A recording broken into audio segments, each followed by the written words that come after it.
तालकेतु के कपट से मरी हुई मदालसा की नागराज के फण से उत्पत्ति और ऋतवध्वज का पाताल लोक में गमन। दोनों नागकुमार कहते हैं, पिताजी। तदंतर बहुत समय व्यतीत होने पर राजा ने पुनः अपने पुत्र से कहा, बेटा, तुम प्रतिदिन प्रातःकाल इस अश्व पर सवार हो ब्राह्मणों की रक्षा के लिए पृथ्वी पर विचरते रहो। सैकड़ों दुराचारी दानव इस पृथ्वी पर मौजूद हैं, उनसे मुनियों को बाधा न पहुँचे ऐसी चेष्टा करो। पिता की इस आज्ञा के अनुसार राजकुमार उसी दिन से ऐसा ही करने लगे। वह पूर्वाह्न में ही सारी पृथ्वी की परिक्रमा करके पिता के चरणों में मस्तक झुकाते थे। एक दिन की बात है, वह घूमते हुए यमुना तट पर गए। वहाँ पातालकेतु का छोटा भाई तालकेतु आश्रम बनाकर रहता था। राजकुमार ने उसे देखा। वह मायावी दानव मुनि का रूप धारण किए हुए था। उसने पहले के वैर का स्मरण करके उनसे कहा, राजकुमार, मैं तुमसे एक बात कहता हूँ, यदि तुम्हारी इच्छा हो तो उसे करो। तुम सत्य प्रतिज्ञ हो, अतः तुम्हें मेरी प्रार्थना भंग नहीं करनी चाहिए। मैं धर्म के लिए यज्ञ करूँगा और उसमें अनेक इष्टियाँ करनी होंगी। इन सब के लिए इष्ट का चयन करना भी आवश्यक है, किंतु मेरे पास दक्षिणा नहीं है। अतः वीर, तुम सुवर्ण के लिए मुझे अपने गले का यह आभूषण दे दो और मेरे इस आश्रम की रक्षा करो।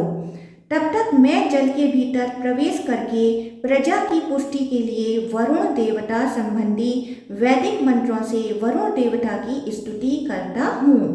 स्तुति के पश्चात जल्दी ही लौटूंगा।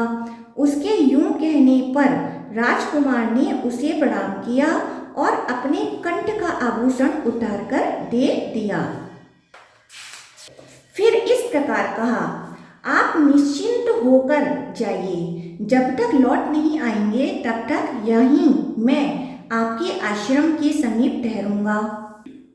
राजकुमार के इस प्रकार कहने पर तालकेतु नदी के जल में डुबकी लगाकर अदृश्य हो गया और वह उसके माया निर्मित आश्रम की रक्षा करने लगे। जल के भीतर से वह राजकुमार के नगर में चला गया और मदालसा तथा अन्य लोगों के समक्ष पहुंचकर इस प्रकार बोला। तालकेतु ने कहा, वीर कुल्यास्व मेरे आश्रम के समीप गए थे और तपस्वियों की रक्षा करते हुए किसी दुष्ट दैत्य से युद्ध कर रहे थे। उन्होंने अपनी शक्ति भर युद्ध किया और बहुत से ब्राह्मण द्वेषी दैत्यों को मौत के घाट उतारा। फिर उस पापी दैत्य ने माया का सहारा लेकर शूल से उनकी छाती छेद डाली। मरते समय उन्होंने अपने गले का यह आभूषण मुझे दिया। फिर तपस्वियों ने मिलकर उनका अग्नि संस्कार कर दिया। उनका अश्व भयभीत हो नेत्रों से आंसू बहाता हुआ हिनहिनाता रहा। उसी अवस्था में वह दुरात्मा दानव उसे अपने साथ पकड़कर ले गया। मुझ पापचारी निष्ठुर ने यह सब कुछ अपनी आंखों से देखा है। इसके बाद जो कुछ कर्तव्य हो वह आप लोग करें। अपने हृदय को आश्वासन देने के लिए यह गले का हार ग्रहण कीजिए। यूं कहकर तालकेतु ने वह हार पृथ्वी पर छोड़ दिया और जैसे आया था वैसे ही चला गया। यह दुखपूर्ण समाचार सुनकर वहां के लोग शोक से व्याकुल हो मूर्छित हो गए। फिर थोड़ी देर में होश आने पर रनिवास की सभी स्त्रियां, राजा तथा महारानी भी अत्यंत दुखी होकर विलाप करने लगीं। मदालसा ने उनके गले के आभूषण को देखा और पति को मारा गया सुनकर तुरंत ही अपने प्यारे प्राणों को त्याग दिया। तदंतर पुरवासियों तथा महाराज के महल में बड़े जोर से करुण क्रंदन होने लगा। राजा शत्रुजित ने जब मदालसा को पति के बिना मृत्यु को प्राप्त हुए देखा तब कुछ विचार करके मन को स्थिर किया और वहां शोक करते हुए सब लोगों से कहा, प्रजाजनों और देवियों, मैं तुम्हारे और अपने लिए रोने का कोई कारण नहीं देखता। सभी प्रकार के संबंध अनित्य होते हैं। इस बात का भली भांति विचार करने पर क्या पुत्र के लिए शोक करूं और क्या पुत्र वधू के लिए? सोचने से ऐसा जान पड़ता है वह दोनों कृतकृत्य होने के कारण शोक के योग्य नहीं है। जो सदा मेरी सेवा में लगा रहता था और मेरे ही कहने से ब्राह्मणों की रक्षा में तत्पर हो मृत्यु को प्राप्त हुआ, वह मेरा पुत्र बुद्धिमान पुरुषों के लिए शोक का विषय कैसे हो सकता है?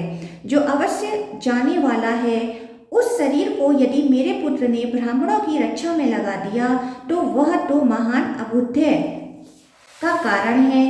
इसी प्रकार उत्तम कुल में उत्पन्न हुई यह मेरी पुत्रवधू यदि इस प्रकार अपने स्वामी में अनुरुक्त हो परलोक में उसके पास गई है तो उसके लिए भी शोक करना कैसा उचित हो सकता है, क्योंकि स्त्रियों के लिए पति के अतिरिक्त दूसरा कोई देवता नहीं है। यदि वह यह पति के न रहने पर भी जीवित रहती तो हमारे लिए, बंधु बांधवों के लिए तथा अन्य दयालु पुरुषों के लिए शोक के योग्य हो सकती थी। यह तो अपने स्वामी के वध का समाचार सुनकर तुरंत ही उनके पीछे चली गई है, अतः विद्वान पुरुषों के लिए शोक के योग्य नहीं है।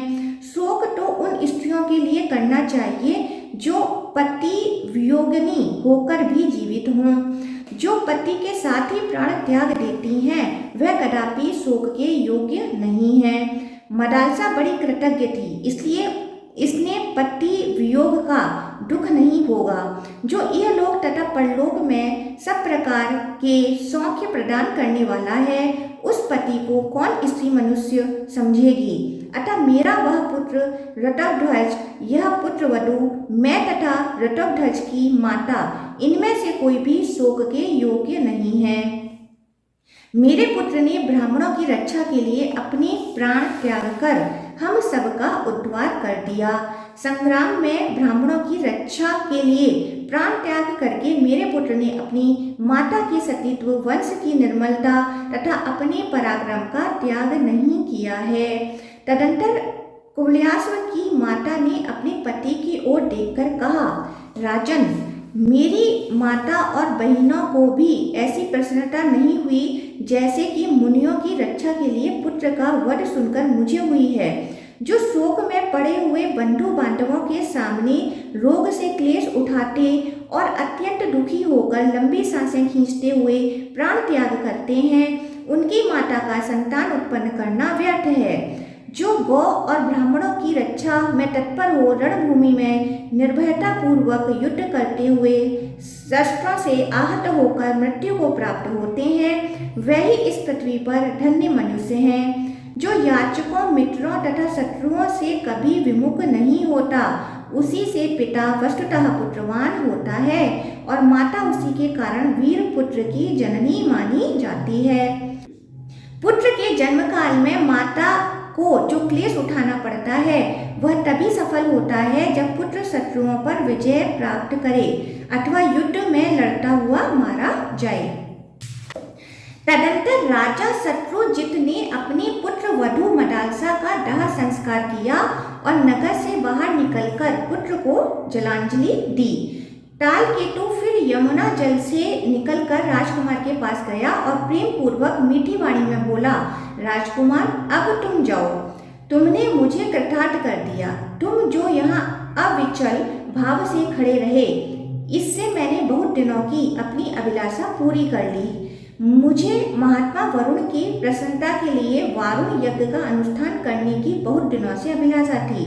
वह सब कार्य अब मैंने पूरा कर लिया।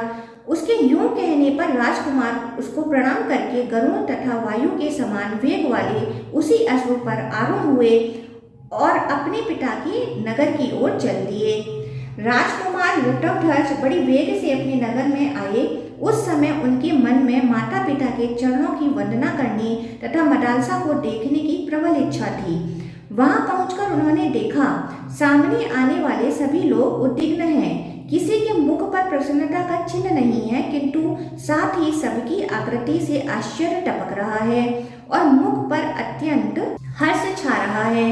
पिता, माता तथा अन्य बंधु बांधवों ने उन्हें छाती से लगाया और चिरंजीवी रहो वत्स यह कहकर कल्याण में आशीर्वाद दिया। राजकुमार भी सबको प्रणाम करके आश्चर्यमग्न हो पूछने लगे, यह क्या बात है? पिता से पूछने पर उन्होंने बीती हुई सारी बातें कह सुनाई। अपनी मनोरमा भार्या मदालसा की मृत्यु का समाचार सुनकर तथा माता पिता को सामने खड़ा देख वह लज्जा और शोक के समुद्र में डूब गए और मन ही मन सोचने लगे, हाय, उस साध्वी बाला ने मेरी मृत्यु की बात सुनकर प्राण त्याग दिए, फिर भी मैं जीवित हूँ, मुझ निष्ठुर को धिक्कार है। अहो, मैं क्रूर हूँ, अनार्य हूँ, जो मेरे ही लिए मृत्यु को प्राप्त हुई उस मृग नयनी पत्नी के बिना भी अत्यंत निर्दय होकर जी रहा हूँ। इसके बाद उन्होंने अपने मन के आवेग को रोका और मोह छोड़कर विचारना आरंभ किया। वह मर गई, इसलिए यदि मैं भी उसके निमित्त अपने प्राण त्याग दूं, तो इससे उस बेचारी का क्या उपकार हुआ। यह कार्य तो स्त्रियों के लिए ही प्रशंसनीय है। यदि बारंबार हाँ प्रिय कहकर दीन भाव से रोता हूँ, तो यह भी मेरे लिए प्रशंसा के योग्य बात नहीं है। मेरा कर्तव्य तो है पिताजी की सेवा करना, यह जीवन उन्हीं के अधीन है, अतः मैं कैसे इसका त्याग कर सकता हूँ। किंतु आज से स्त्री संबंधी भोग का परित्याग कर देना मैं अपने लिए उचित समझता हूँ। यद्यपि इससे भी उस तनभंगी का कोई उपकार नहीं होता, तथापि मुझको तो सर्वथा विषय भोग का त्याग ही करना उचित है। इससे उपकार अथवा अपकार कुछ भी नहीं होता। जिसने मेरे लिए प्राण तक त्याग दिया, उसके लिए मेरा यह त्याग बहुत थोड़ा है। ऐसा निश्चय करके उन्होंने मदालसा के लिए जलांजलि दी और उसके बाद का कर्म पूरा करके इस प्रकार प्रतिज्ञा की। रटाध्वज बोले, यदि इस जन्म में मेरी सुंदरी पत्नी मदालसा मुझे फिर न मिल सकी, तो दूसरी कोई स्त्री मेरी जीवन संगिनी नहीं बन सकती। मृग के समान विशाल नेत्रों वाली गंधर्व राजकुमारी मदालसा के अतिरिक्त अन्य किसी स्त्री के साथ मैं संभोग नहीं कर सकता। यह मैंने सर्वथा सत्य कहा है। दोनों नागकुमार कहते हैं, पिताजी, इस प्रकार मदालसा के बिना वह स्त्री संबंधी समस्त भोगों का परित्याग करके अब अपने समवयस्क मित्रों के साथ मन बहलाते हैं। यही उनका सबसे बड़ा कार्य है। परंतु यह तो ईश्वर कोटि में पहुँचे हुए व्यक्तियों के लिए भी अत्यंत दुष्कर है, फिर अन्य लोगों की तो बात ही क्या है। नागराज अश्वतर बोले, पुत्रों, यदि किसी कार्य को असंभव मानकर मनुष्य उसके लिए उद्योग नहीं करेंगे, तो उद्योग छोड़ने से उनकी भारी हानि होगी। इसलिए मनुष्य को अपने पौरुष का त्याग न करते हुए कर्म का आरंभ करना चाहिए, क्योंकि कर्म की सिद्धि दैव और पुरुषार्थ दोनों पर अवलंबित है। इसलिए मैं तपस्या का आश्रय लेकर ऐसा यत्न करूंगा जिससे इस कार्य की शीघ्र ही सिद्धि हो। यूं कहकर नागराज अश्वतर हिमालय पर्वत के प्लक्षावतरण तीर्थ में, जो सरस्वती जी का उद्गम स्थान है, जाकर दुष्कर तपस्या करने लगे। वह तीनों समय स्नान करते और नियमित आहार पर रहते हुए सरस्वती देवी में मन लगाकर उत्तम वाणी में उनकी स्तुति करते थे।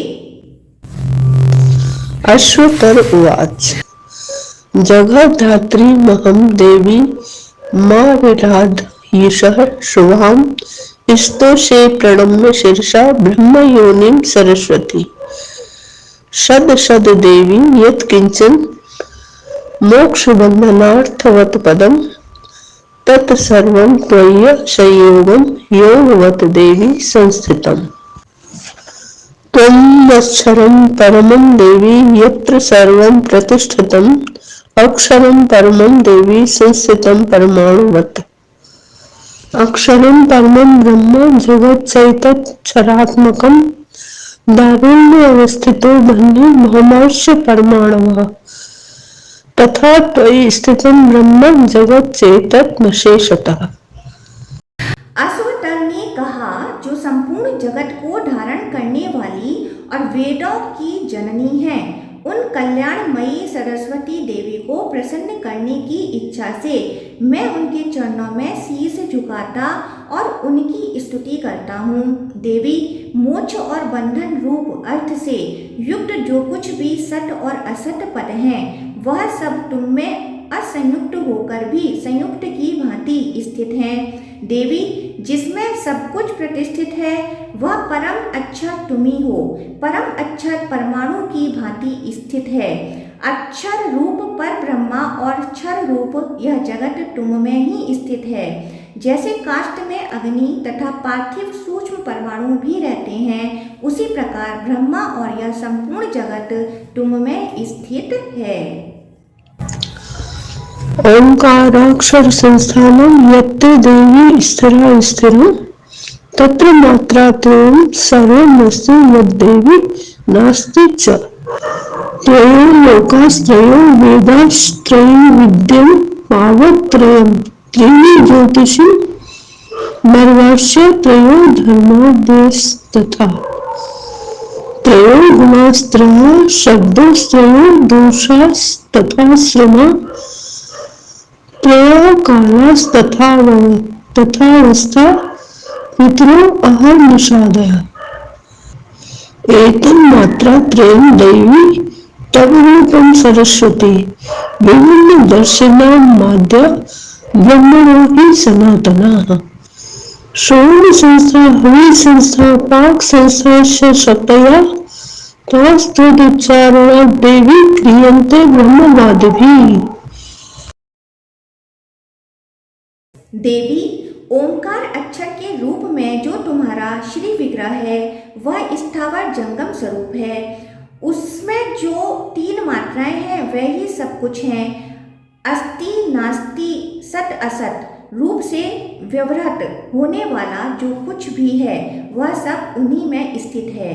3 लोक, 3 वेद, 3 विद्याएं, 3 अग्नि, 3 ज्योति, धर्म आदि 3 वर्ग, 3 गुण, 3 शब्द, 3 दोष, 3 आश्रम, 3 काल, 3 अवस्थाएं, त्रिविध पितर, दिन रात और संध्या, ये सभी 3 मात्राओं के अंतर्गत हैं। देवी सरस्वती, इस प्रकार यह सब तुम्हारा ही स्वरूप है। भिन्न भिन्न प्रकार के दृष्टिकोण रखने वाले व्यक्तियों के लिए जो ब्रह्मा के आदि एवं सनातन स्वरूपभूत 7 प्रकार की सोम यज्ञ संस्थाएं, 7 प्रकार की हवि यज्ञ संस्थाएं तथा 7 प्रकार की पाक यज्ञ संस्थाएं वेद में वर्णित हुई हैं, उन सब का अनुष्ठान ब्रह्मावादी पुरुष तुम्हारे अंगभूत मंत्रों के उच्चारण से ही करते हैं। अनिर्देश्यम तथा चान्यार्थ मात्राश्रितम परम अविकारक्षयम दिव्यम परिणाम विवर्जितम। सांख्य वेदांत वेदोक्तम बहुशाखा स्थिरीकृतम अनादि मध्य निधनम सदसन्न सदैव तु। एकं त्वनेकं नाप्येकं भवभेद समाश्रितम् अनाख्यं षड्गुणाख्यं च षट्काख्यं त्रिगुणाश्रयम्। नाना शक्ति मतामेकं शक्ति वैभविकं परम सुखासुखं महत् सौख्यं रूपं तव विभाव्यते। एवं देवी त्वया व्याप्तं सकलं निष्कलं च यत् अद्वैतावस्थितं ब्रह्म यच्च द्वैते व्यवस्थितम्। उक्त 3 मात्राओं से परे जो अर्ध मात्रा के आश्रित बिंदु है, उसी का वाणी द्वारा निर्देश नहीं किया जा सकता। वह अविकारी, अक्षय, दिव्य तथा परिणाम शून्य है। देवी, वह आपका ही स्वरूप है, जिसका वर्णन मेरे द्वारा असंभव है। मुख, जीभ, तालु और होठ आदि किसी भी स्थान से उसका उच्चारण नहीं हो सकता। इंद्र, वसु, ब्रह्मा, चंद्रमा, सूर्य और अग्नि भी वही हैं। वही संपूर्ण जगत का निवास स्थान, जगत स्वरूप, जगत का ईश्वर एवं परमेश्वर है। सांख्य, वेदांत और वेदों में उसी का प्रतिपादन हुआ है। अनेकों शाखाओं में उसी के स्वरूप का निश्चय किया गया है। वह आदि अंत से रहित है तथा सत असत से विलक्षण होता हुआ भी सत स्वरूप ही है। अनेक रूपों में प्रतीत होता हुआ भी एक है और एक होकर भी जगत के भेदों का आश्रय लेकर अनेक है। वह नाम रूप से रहित है। 6 गुण 6 वर्ग तथा 3 गुण भी उसी के आश्रित हैं। वह एक ही परम शक्तिमान तत्व है जो नाना प्रकार की शक्ति रखने वाले जीवों में शक्ति का संचार करता रहता है। सुख दुख तथा महासौख्य सब उसी अर्धमात्रा रूप तुरीय पद के स्वरूप हैं। इस प्रकार तीनों मात्राओं से अतीत जो तुरीय धाम रूप ब्रह्मा है वह तुम्ही में अभिव्यक्त होता है। देवी, इस तरह सकल निष्कल अद्वैतनिष्ठ तथा द्वैतनिष्ठ जो ब्रह्मा है वह भी तुमसे व्याप्त हैं। ये अर्थ नित्य, ये विनश्यन्ति चान्ये, ये वा स्थूला, ये च सूक्ष्मात् सूक्ष्मा, ये वा भूमौ, ये अंतरिक्षे अन्यतो वा, तेषां तेषां तत् एवोपलब्धि, यच्च मूर्तं समस्तं, यद्वा भूतेष्वेकमेकं च किंचित्, यद्दिव्ये अस्ति समातले, खे अन्यतो वा तत्सम्बद्धं त्वत्स्वरै व्यञ्जनैश्च।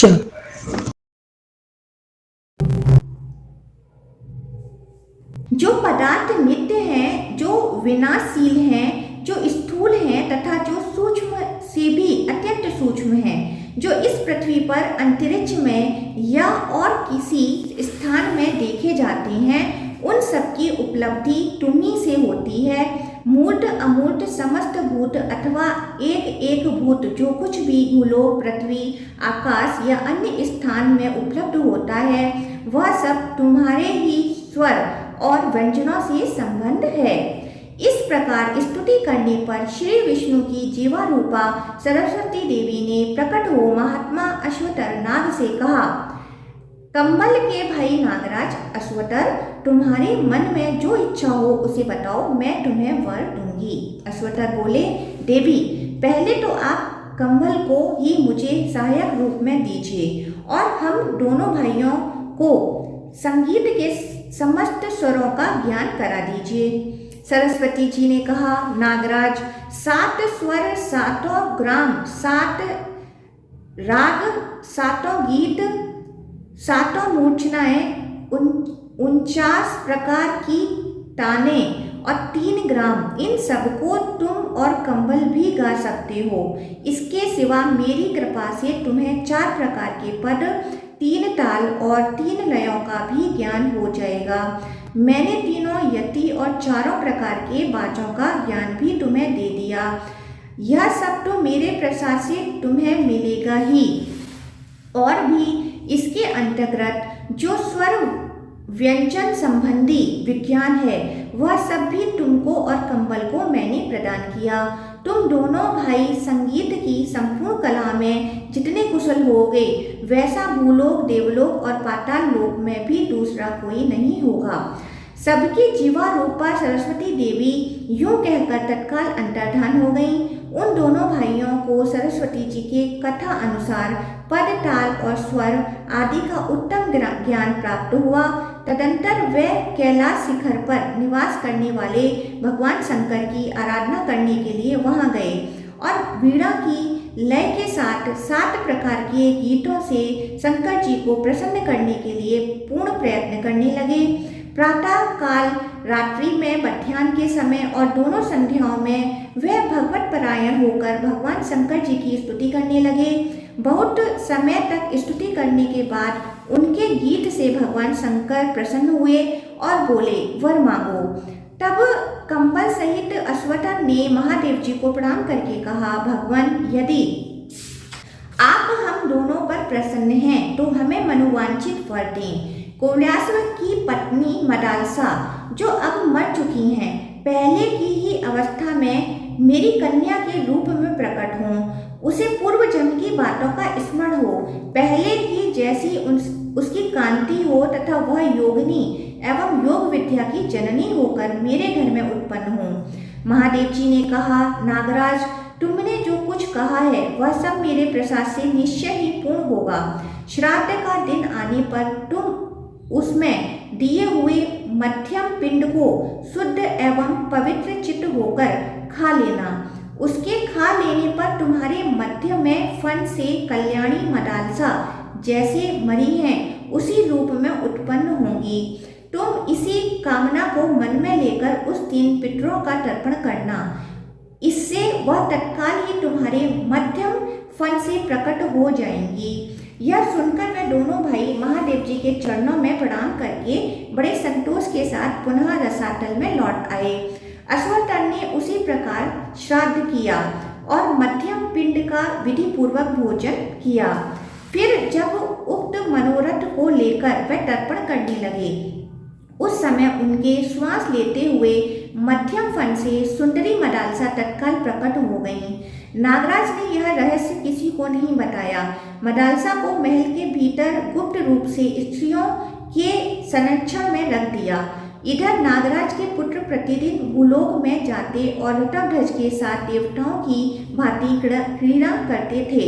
एक दिन नागराज ने प्रसन्न होकर अपने पुत्रों से कहा, मैंने पहले तुम लोगों को जो कार्य बताया था उसे तुम क्यों नहीं करते? पुत्रों, राजकुमार ऋतध्वज हमारे उपकारी और सम्मानदाता हैं, फिर उनका भी उपकार करने के लिए तुम लोग उन्हें मेरे पास क्यों नहीं ले आते? अपने स्नेही पिता के यूं कहने पर वे दोनों मित्र के नगर में गए और कुछ बातचीत का प्रसंग चलाकर उन्होंने कुवलयासु को अपने घर चलने के लिए कहा। तब राजकुमार ने उन दोनों से कहा, सखे, यह घर भी तो आप ही दोनों का है। धन, वाहन, वस्त्र आदि जो कुछ भी मेरा है वह सब आपका भी है। यदि आपका मुझ पर प्रेम है तो आप धन, रत्न आदि जो कुछ किसी को देना चाहें यहाँ से लेकर दें।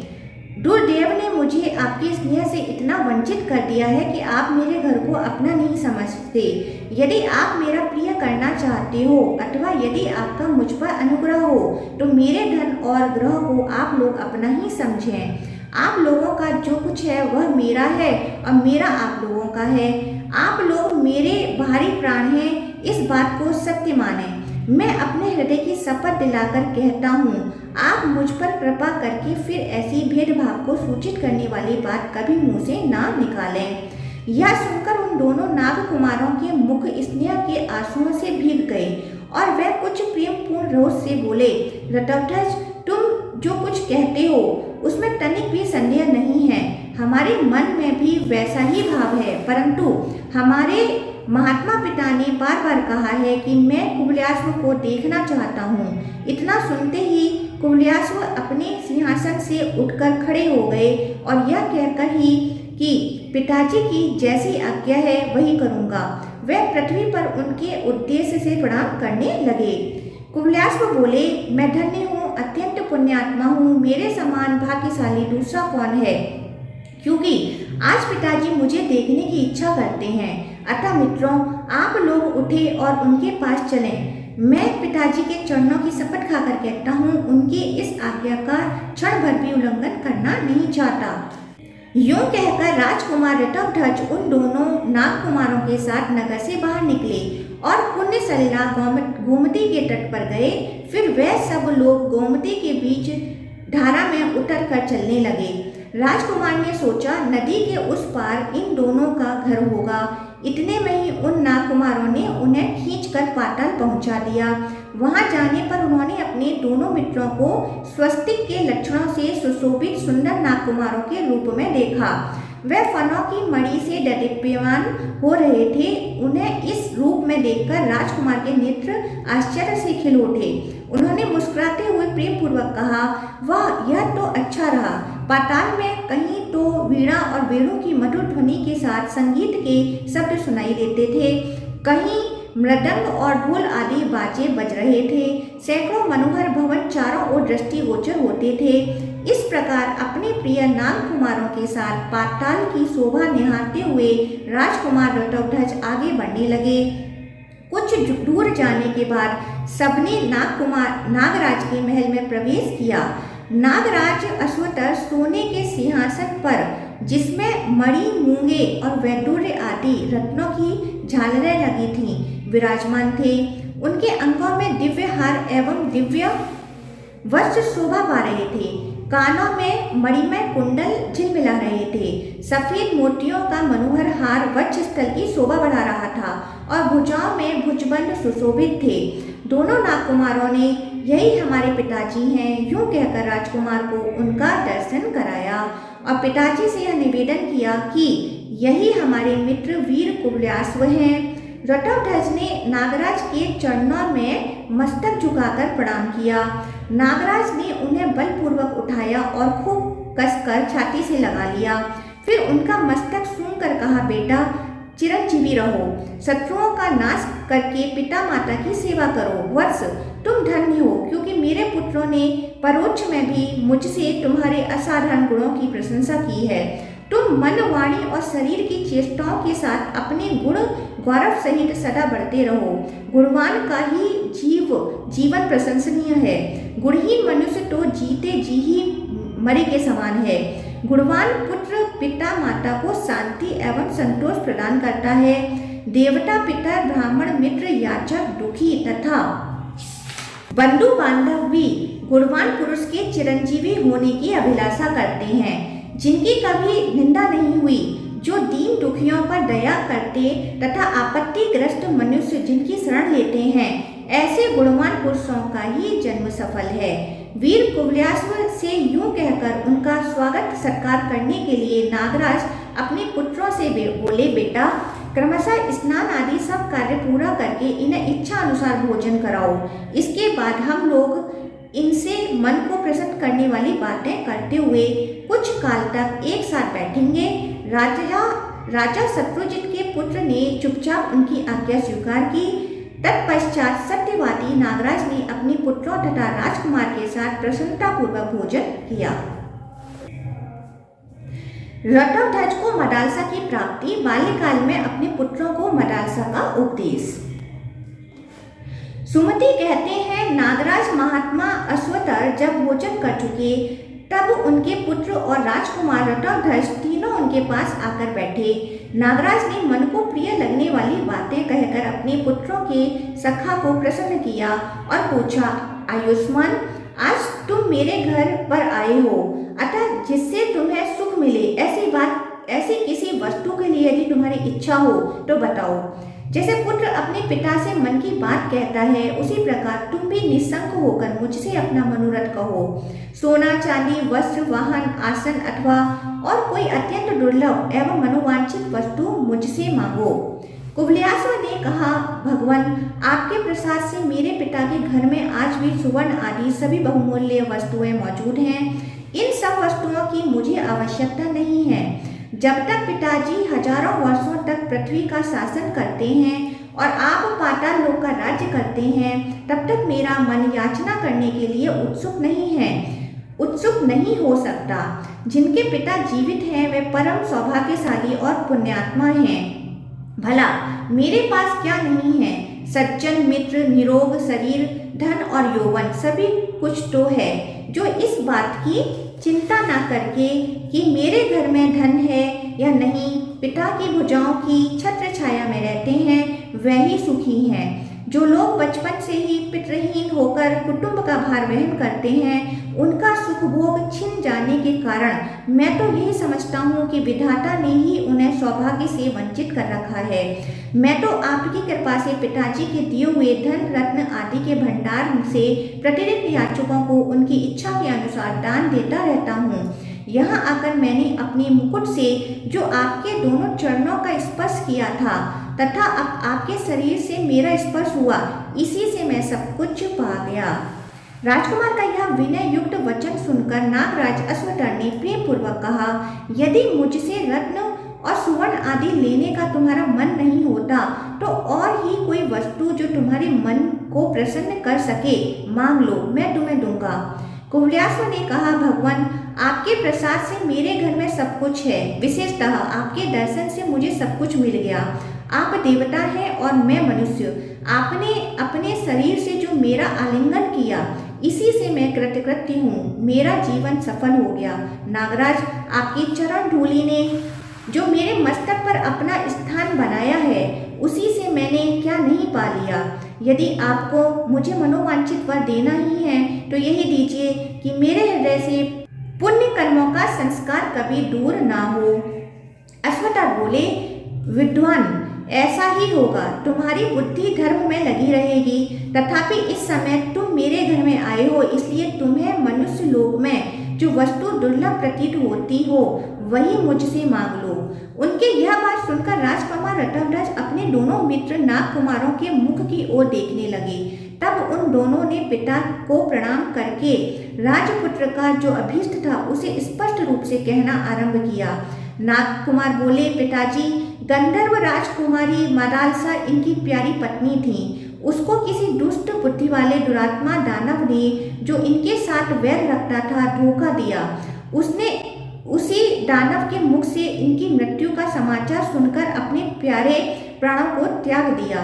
तब इन्होंने अपनी पत्नी के प्रति कृतज्ञ होकर यह प्रतिज्ञा कर ली कि अब मदालसा को छोड़कर दूसरी कोई स्त्री मेरी पत्नी नहीं हो सकती। पिताजी, यह वीर रत्नध्वज आज उसी सर्वांग सुंदरी मदालसा को देखना चाहते हैं। यदि ऐसा किया जा सके तो इनका मनोरथ पूर्ण हो सकता है। तब नागराज घर में छिपाई हुई मदालसा को ले आए और राजकुमार को उसे दिखाया तथा पूछा, रत्नध्वज, यह तुम्हारी पत्नी मदालसा है या नहीं?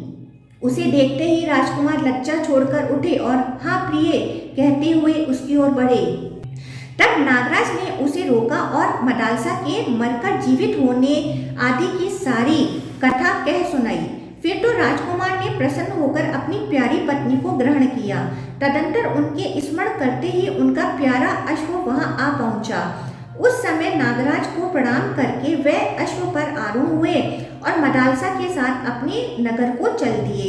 वहां पहुंचकर उन्होंने अपने पिता माता से उसके मरकर जीवित होने का सब समाचार निवेदन किया। कल्याणमयी मदालसा ने भी सास ससुर के चरणों में प्रणाम किया तथा अन्य स्वजनों को भी यथा योग्य सम्मान दिया। तत्पश्चात उस नगर में पूर्ववासियों के यहाँ बहुत बड़ा उत्सव हुआ।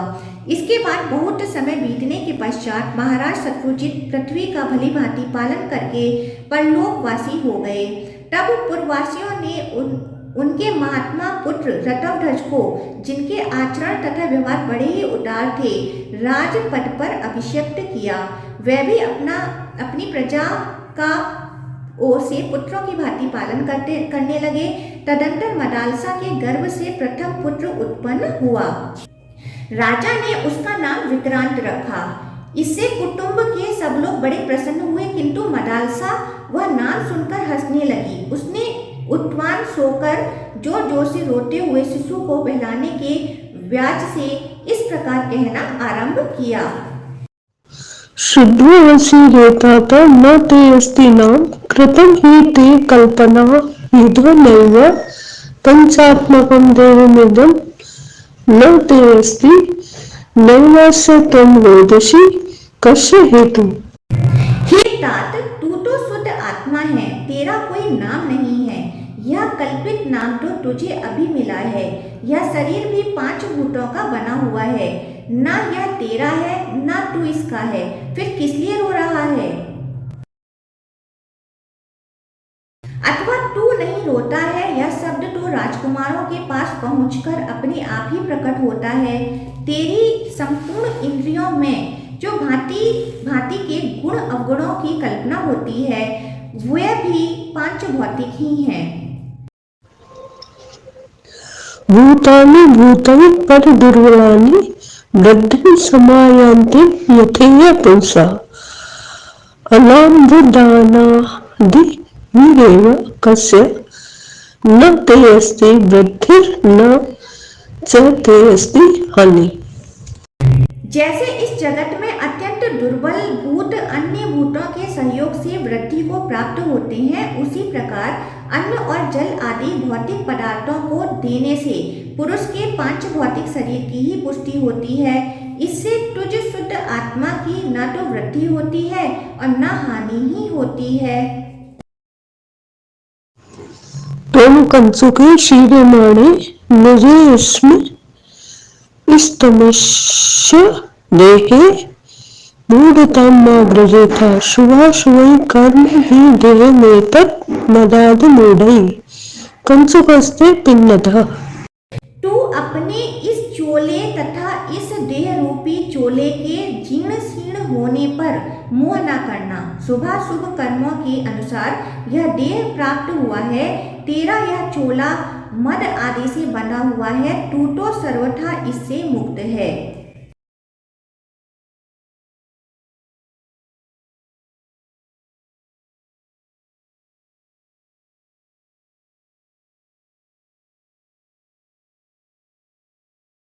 कोई जीव पिता के रूप में प्रसिद्ध है, कोई पुत्र कहलाता है, किसी को माता और किसी को प्यारी स्त्री कहते हैं।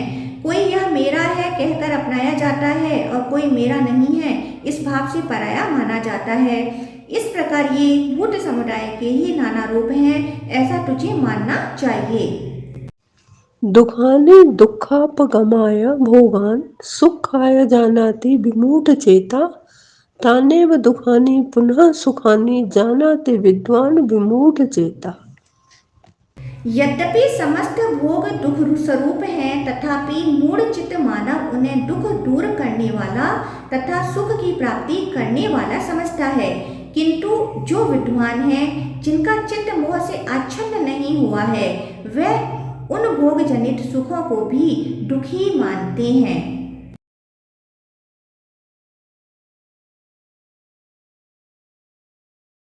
स्त्रियों की हंसी क्या है? हड्डियों का प्रदर्शन।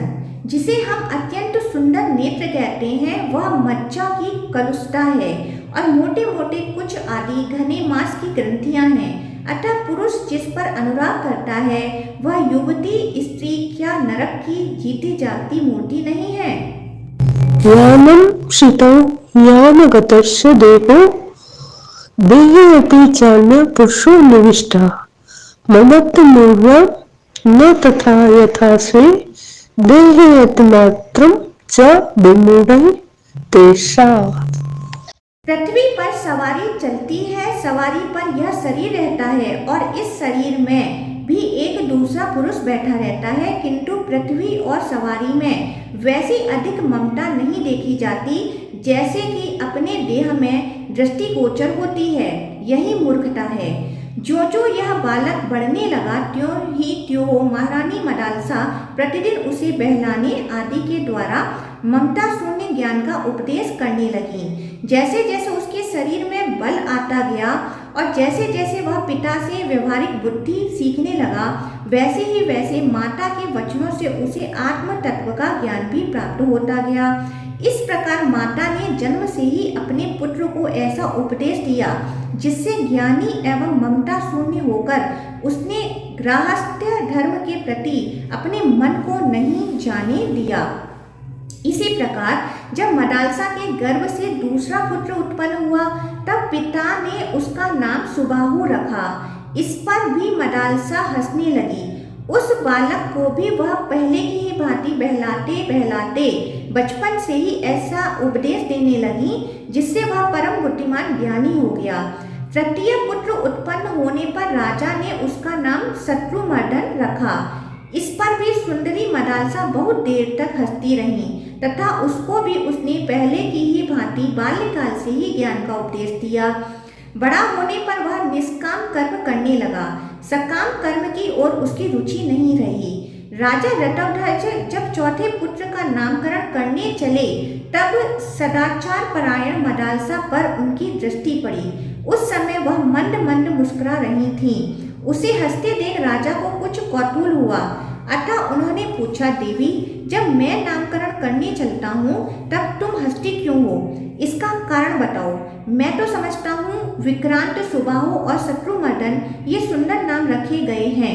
ये क्षत्रियों के योग्य तथा शौर्य में उपयोगी हैं। भद्रे, यदि तुम्हारे मन में यह बात हो कि ये नाम अच्छे नहीं हैं, तो मेरे चौथे पुत्र का नाम तुम स्वयं ही रखो। मदालसा बोली, महाराज, आपकी आज्ञा का पालन करना मेरा कर्तव्य है, अतः आप जैसा कहते हैं उसके अनुसार मैं आपके चौथे पुत्र का नाम स्वयं ही रखूंगी। यह धर्मज्ञ बालक इस संसार में अलर्क के नाम से विख्यात होगा। आपका यह कनिष्ठ पुत्र बड़ा बुद्धिमान होगा। माता के द्वारा रखे गए अलर्क इस असंबद्ध नाम को सुनकर राजा ठठाकर हंस पड़े और इस प्रकार बोले, सुबह तुमने मेरे पुत्र का जो यह अलर्क नाम रखा है उसका क्या कारण है? ऐसा असंबद्ध नाम क्यों रखा? इसका अर्थ क्या है? मदालसा ने कहा, महाराज, यह तो व्यवहारिक कल्पना है। लौकिक व्यवहार चलाने के लिए कोई सा नाम रख लिया जाता है, इससे पुरुष का कुछ भी संबंध नहीं है। आपने भी जो नाम रखे हैं वह भी निरर्थक ही हैं। कैसे, सो बतलाती हूँ, सुनिए। ज्ञानी लोग पुरुष आत्मा को व्यापक बतलाते हैं। आपने प्रथम पुत्र का नाम विक्रांत रखा है, इसके अर्थ पर विचार कीजिए। क्रांति का अर्थ है गति। एक स्थान से दूसरे स्थान में जाने को गति कहते हैं। जब इस देह का ईश्वर आत्मा सर्वत्र व्यापक है तब वह दूसरी जगह जा नहीं सकता, अतः उसका नाम विक्रांत रखना मुझे निरर्थक ही जान पड़ता है। पृथ्वीनाथ, दूसरे पुत्र का जो सुबाहु नाम रखा है वह भी व्यर्थ ही है, क्योंकि आत्मा निराकार है, उसको वहाँ कहाँ से आई। तृतीय पुत्र का जो अरिमर्दन नाम नियत किया गया है, मेरी समझ से वह भी असंबद्ध है। इसका कारण भी सुनिए। अरिमर्दन का अर्थ है शत्रु का मर्दन करने वाला। जब सब शरीर में एक ही आत्मा रहता है तब उसका कौन शत्रु है और कौन मित्र? मूर्तिमान भूतों के द्वारा मूर्तिमान भूतों का ही मर्दन होता है।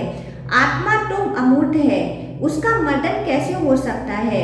क्रोध आदि आत्मा से पृथक रहते हैं, अतः यह अरिमर्दन की कल्पना निरर्थक ही है। यदि व्यवहार का भली भांति निर्वाह करने के लिए ऐसे असंगत नामों की कल्पना हो सकती है तो अलर्क नाम में ही क्यों आपको निरर्थकता प्रतीत होती है? रानी मदालसा के द्वारा इस प्रकार भली भांति समझाए जाने पर परम बुद्धिमान महाराज ऋतुध्वज ने अपनी प्राण वल्लभा को यथार्थवादिनी मानकर कहा, तुम्हारा कथन सत्य है।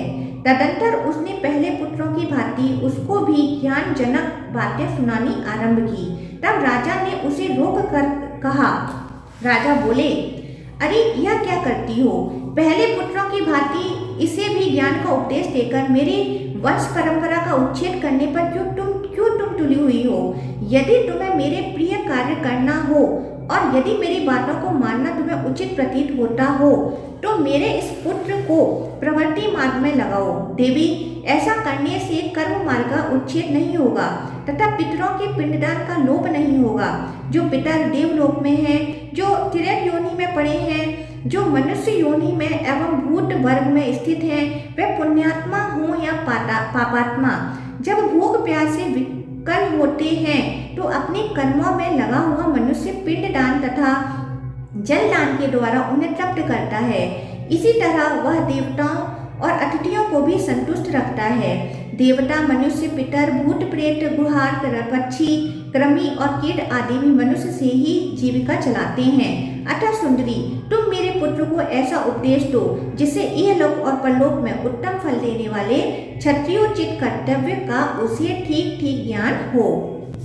पति के यूं कहने पर श्रेष्ठ नारी मदालसा अपने पुत्र अलर्क को बहलाती हुई इस प्रकार उपदेश देने लगी।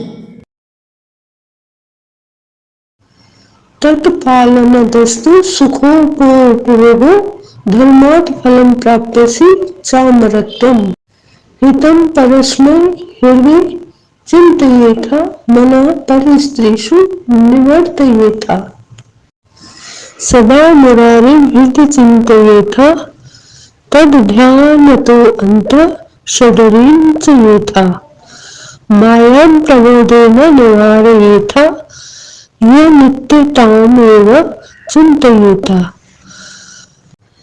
अर्थागमाय चित्तपान्ययेथा येषो वर्जनायार्थमपि व्ययेथा परा अपवाद श्रवणाद् विपत् समुद्रात् जन्मुद्धरेथा। बेटा, तू धन्य है जो शत्रु रहित होकर अकेला ही चिरकाल तक इस पृथ्वी का पालन करता रहेगा। पृथ्वी के पालन से तुझे सुख भोग की प्राप्ति हो और धर्म के फलस्वरूप तुझे अमृत को मिले। पर्वों के दिन ब्राह्मणों को भोजन के द्वारा तृप्त करना, बंधु बांधवों की इच्छा पूर्ण करना, अपने हृदय में दूसरों की भलाई का ध्यान रखना और पराई स्त्रियों की ओर कभी मन को न जाने देना, अपने मन में सदा श्री विष्णु भगवान का चिंतन करना, उनके ध्यान से अंतःकरण के काम क्रोध आदि 6 शत्रुओं को जीतना, ज्ञान के द्वारा माया का निवारण करना और जगत की अनित्यता का विचार करते रहना, धन की आय के लिए राजाओं पर विजय प्राप्त करना, यश के लिए धन का सद्व्यय करना, पराई निंदा सुनने से डरते रहना तथा विपत्ति के समुद्र में पड़े हुए लोगों का उद्धार करना। वीर, तू अनेक यज्ञों के द्वारा देवताओं को तथा धन के द्वारा ब्राह्मणों तथा शरणागतों को संतुष्ट करना, कामना पूर्ति के द्वारा स्त्रियों को प्रसन्न रखना और युद्ध के द्वारा शत्रुओं के छक्के छुड़ाना। बाल्यावस्था में तू भाई बंधुओं को आनंद देना, कुमारावस्था में आज्ञा पालन के द्वारा गुरुजनों को संतुष्ट रखना, युवावस्था में उत्तम कुल को सुशोभित करने वाली स्त्री को प्रसन्न रखना और वृद्धावस्था में वन के भीतर निवास करते हुए वनवासियों को सुख देना। राज्यं कुर्वन् सुहृदो नन्दयेथा साधुं रक्षंस्तात यज्ञं यजेथा दुष्टान् निगमन् वैरणाश्चर्यि मध्ये गोवि प्रार्थे वत्सं नृत्यं व्रजेथा। राज्य करते हुए अपने सुहृदों को प्रसन्न रखना, साधु पुरुषों की रक्षा करते हुए यज्ञों द्वारा भगवान का यजन करना, संग्राम में दुष्ट शत्रुओं का संहार करते हुए गौ और ब्राह्मणों की रक्षा के लिए अपने प्राण निछावर कर देना।